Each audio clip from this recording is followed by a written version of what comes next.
이스라엘에 총 43명의 왕이 있습니다. 이 43명의 왕 중에 6월절을 지켰다라고 하는 왕은 딱 2명이에요. 첫 번째가 히스기야라고 하는 왕이 있었고, 두 번째가 요시야. 이 두 사람만 6월절을 지켰습니다. 그런데 히스기야 왕이 지킨 6월절은 불완전한 6월절이었죠. 기억나십니까? 남쪽 북쪽에 편지를 다 보내가지고 모이는데 시간이 걸렸잖아요. 그리고 준비도 안 돼 있었어요. 북쪽은 한 번도 6월절 지켜본 적이 없으니까 준비도 안 되어 있어서 아주 불완전한 1월 14일 날 정해진 절기를 지키지 못하고 그 다음 달에 한 달 연장해서 2월 14일 날 지켰잖아요. 불완전한 6월절이었는데 오늘 요시야 때에 오면 1월 14일 정확하게 지킵니다. 그리고 그 형식과 내용도 일치하는 그런 개혁의 완성으로서의 6월절을 지키는 것입니다. 그래서 우리 열왕기하 23장 25절 보면 요시야 때 이런 기록이 있어요. 요시야와 같이 마음을 다하며 뜻을 다하며 힘을 다하여 모세의 모든 율법을 따라 여호와께로 돌이킨 왕은 요시야 전에도 없었고 후에도 그와 같은 자가 없었더라. 이렇게 정확하게 하나님의 뜻을 말씀 가운데 행했던 왕은 요시야가 43명 중에 유일했다라고 하는 것입니다. 참 대단한 왕이죠. 그리고 오늘 우리 읽었던 본문에도 19절에 요시야가 왕위에 있은 지 18째 해에 이 6월절을 지켰더라. 형식과 내용이 완전히 일치하는 개혁의 완성으로서의 6월절을 지켰다라고 기록을 하고 있는 것입니다. 그러면 이제 본문 우리가 이 말씀을 가지고 좀 한번 생각을 해봅시다. 지금 이제 망하기 직전이에요.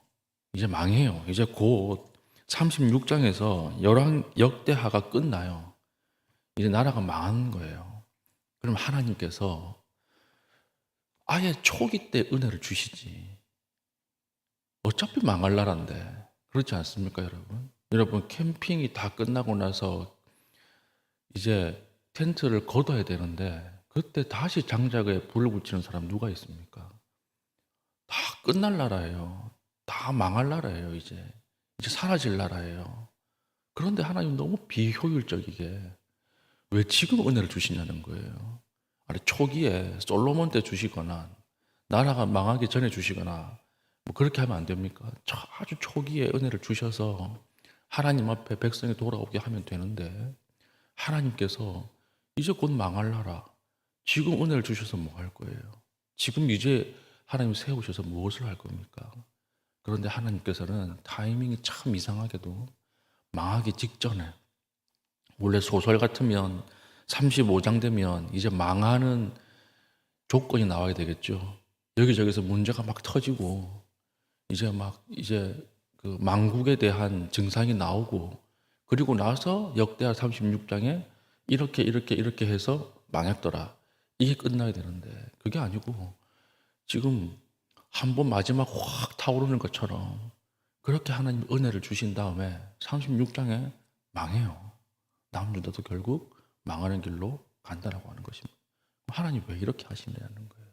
이걸 보면 하나님이 주시는 은혜의 시각과 우리가 요구하는 은혜의 시각이 다르다라고 하는 것을 알 수 있고 하나님의 계획과 인간의 계획이 다르다라고 알 수가 있는 것입니다. 하나님이 효율성으로 일하시지 않죠. 하나님은 어차피 망할 나라 이렇게 계산을 하시고 은혜를 주시지 않습니다. 그러면 인간의 눈에는 우리의 눈에는 어차피 망할 나라이지만 하나님의 눈에는 망하는 것이 아니라 무엇이 보였을까요? 70년 후에 돌아올 포로 회복에 하나님의 시선이 맞춰져 있는 거예요. 70년이 지나면 오늘 이 본문이 말해지던 시대에 살던 사람들은 대부분 다 죽겠죠. 그러면 하나님에 대한 은혜의 기억, 말씀을 누가 전승할 거예요? 누가 전승하겠습니까? 그리고 70년 동안의 포로 기간 동안에 어떻게 남은 자들이 신앙을 가지고 살 수 있겠습니까? 그러므로 하나님이 심판 가운데서도 은혜를 베푼다라고 하는 것은 하나님이 은혜가 무궁무진하기 때문에, 물론 그렇지만 하나님께서 모든 사람에게 은혜를 남발하시는 분이 아니라는 거예요.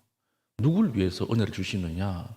70년 기간 동안의 포로에서 끝까지 하나님을 신뢰할 수 있는 남은 자들이 그 기억을 가지고 심판을 이겨내게 하시는 하나님의 은혜가 있는 것입니다.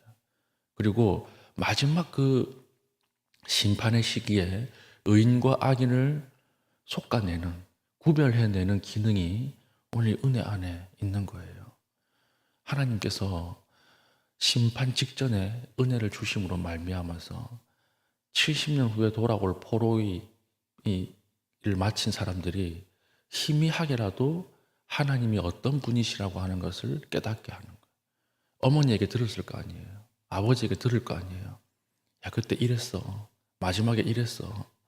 하나님의 시각은 항상 누구에게 맞춰져 있습니까? 하나님의 남은 자들. 여전히 심판 가운데서도 하나님을 바라보는 자들. 그들에게 심판을 이길 수 있는 말씀도 주시고 심판을 견딜 수 있는 믿음도 주시는 것입니다. 그리고 요시야 때 완벽한 하나님의 부흥을 경험하게 함으로써 심판 때 포로로 끌려가서 돌아온 자들이 다시 유월절을 회복할 수 있는 동력을 삼아 주시는 거죠.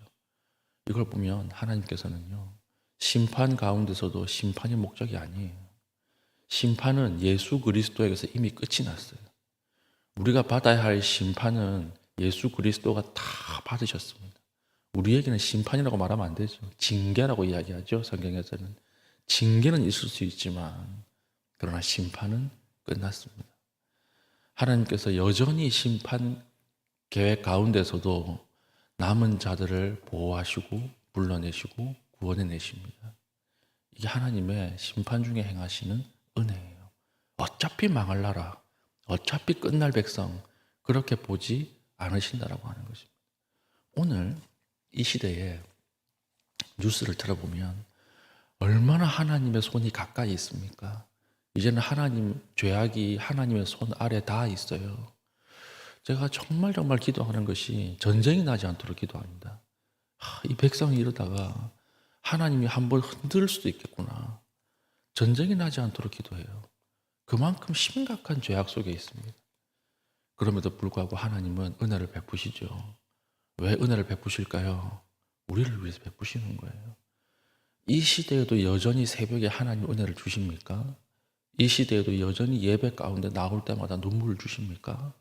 이 시대에도 순간순간 하나님 말씀이 떠올라서 세상 가운데 이기게 하십니까? 그게 무슨 뜻인 줄 아세요? 여러분들이 남은 자라는 거예요. 여러분들이 하나님 부르셨다라고 하는 거예요. 하나님은 세상 전체를 다 바꾸지 않습니다. 하나님은 전 세계 사람을 다 바꾸지 않습니다. 항상 하나님은 남아있는 소수를 통해서 하나님의 구속사, 하나님의 역사를 만들어 가시는 분이에요. 그 사람들을 불러내시는 것을 통해서 하나님의 계획이 실현되게 하시는 분입니다. 오늘 이 자리에 나왔다라고 하는 것, 하나님 앞에 심판이 예비된 세상 가운데서도 은혜 속에 살아가고 있다라고 하는 것은 하나님이 나를 구원하셨을 뿐만 아니라 하나님이 나를 남은 자로 사용하셔서 이 땅에 하나님의 나라를 이루어가고 있다라고 하는 아주 강력한 메시지가 되는 거예요. 그러므로 사랑하는 교회 여러분, 거룩한 소수에 드는 것을 두려워하지 마십시오. 하나님 다수를 통해서 일하지 않아요. 소수를 통해서 일해요. 그 소수에 들었다라고 하는 것, 물론 복음을 지키고 말씀 가운데 살아가는데 어려움이 있습니다. 그 고난이 있어요. 그럼에도 불구하고 여러분 두려워하지 마십시오. 하나님이 저와 여러분들을 부르셨습니다. 이제 이 땅은요, 성경의 말씀대로 하면 다 무너질 것 아니겠습니까? 다 사라질 것 아니겠습니까? 이 속에서도 은혜를 베푸시는 하나님. 심판이 이루어지고 난 이후에 완벽한 유월절을 누가 지키세요? 예수 그리스도가 지키시잖아요. 자기가 직접적인 제물이 되어서, 자기가 직접 하나님의 어린 양이 되어서 하나님 앞에 영단번의 제사, 영단번의 유월절을 자신이 지키지 않습니까? 오늘도 마찬가지예요. 오늘도 하나님께서 우리를 부르시고 이끌어 가실 때 이 원리로 우리를 부르시고 이끌어 가신다라고 하는 것입니다. 오늘 하나님 앞에 하나님 마지막 심판 앞에서도 긍휼을 베푸시고 은혜를 베푸시는 하나님, 그 긍휼과 은혜 안에 우리가 들어가기를 축복하고 그 하나님의 놀라운 권능의 은혜 아래에서 하루하루 매 시간을 살아갈 수 있는 주의 신실한 주의 백성 될 수 있기를 예수님의 이름으로 축원합니다. 아멘. 기도하겠습니다. 기도할 때 오늘 말씀을 가지고 기도하겠습니다. 하나님께 부름받은 자로 살게 하여 주시고, 하나님 신앙의 정결을 지키는 소수의 자리를 두려워하지 않게 하여 주시옵소서. 하나님은 은혜를 계산해서 은혜를 거두지 않는 분임을 알게 하시니 감사합니다. 멸망 중에도 사랑을 멈추지 않는 하나님을 바라보게 하시고 하나님과 더불어 오늘 하루도 거룩하게 동행하게 하여 주시옵소서. 기도하신 후에 개인적인 기도의 제목 가지고 기도하시고 자유롭게 들어가시겠습니다.